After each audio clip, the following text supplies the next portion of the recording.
Hey, thanks for joining again. Today I'm going to be making some homemade falafel, turmeric rice, and tzatziki sauce. As always, the links to the recipes are in the description below.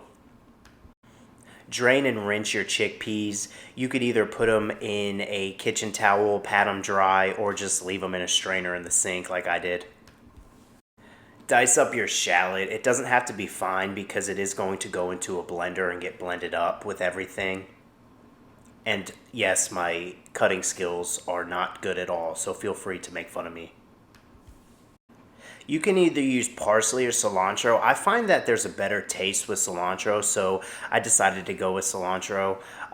Just chop that up. Once again, look at those cutting skills.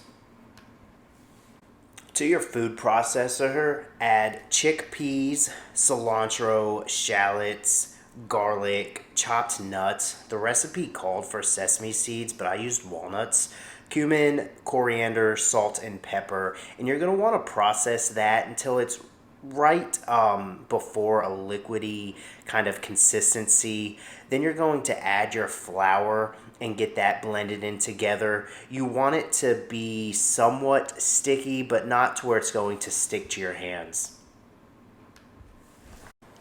Grab about a handful at a time, roll it into a ball, then mash it down about a quarter of an inch thick. Then you're going to either put those in the freezer for about 45 minutes or throw them in the fridge for a couple hours. Melt some butter in a pan and then to that add garlic and onion and let all that cook together for about 5 minutes. Once your onion is sauteed, you're going to add your rice and turmeric to the pan. Get your rice coated. You will notice a color change. Once your rice is coated, add in your veggie broth, your bay leaf, and your thyme, and you're going to bring that to a boil. Once it comes to a boil, reduce that to a low heat and just let that simmer until your rice absorbs all of the broth.